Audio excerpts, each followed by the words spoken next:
It's Mollena's Black History Minute, which is longer than a minute, 'cause I'm reclaiming my time. Yeah. Hey, it's Black History Minute number frickin' 26. Hello, welcome.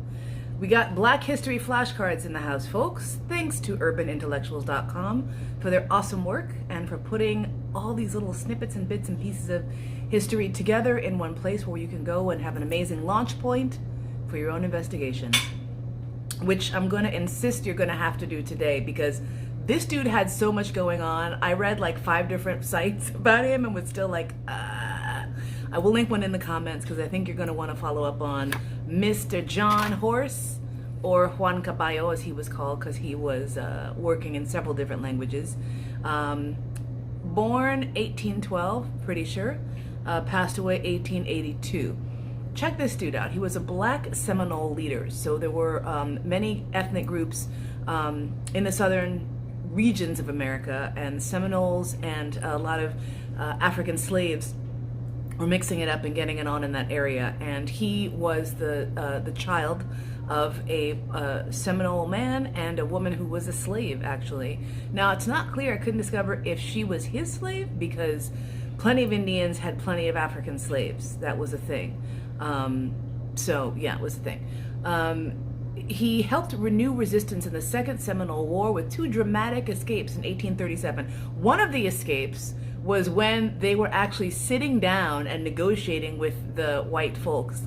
And they were like, yeah, no, totally. It's a peace, it's a truce, it's a peace. We're going to talk about the psych. And then they fucking put him in this fort, which they thought was unescapable. But this dude was like, hell no, you guys suck. I'm fucking out of here. And he escaped with some other dudes, and they went west and got up to more hijinks and amazingness.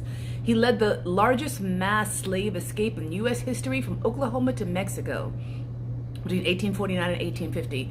A whole lot of people got up, rose up, and said, we're out of here, and moved to northern Mexico, where the Mexicans were like, hey, cool, if you help us fight these other guys, we will give you land and help you out and let you live and give you a place to call your own, which is sort of amazing.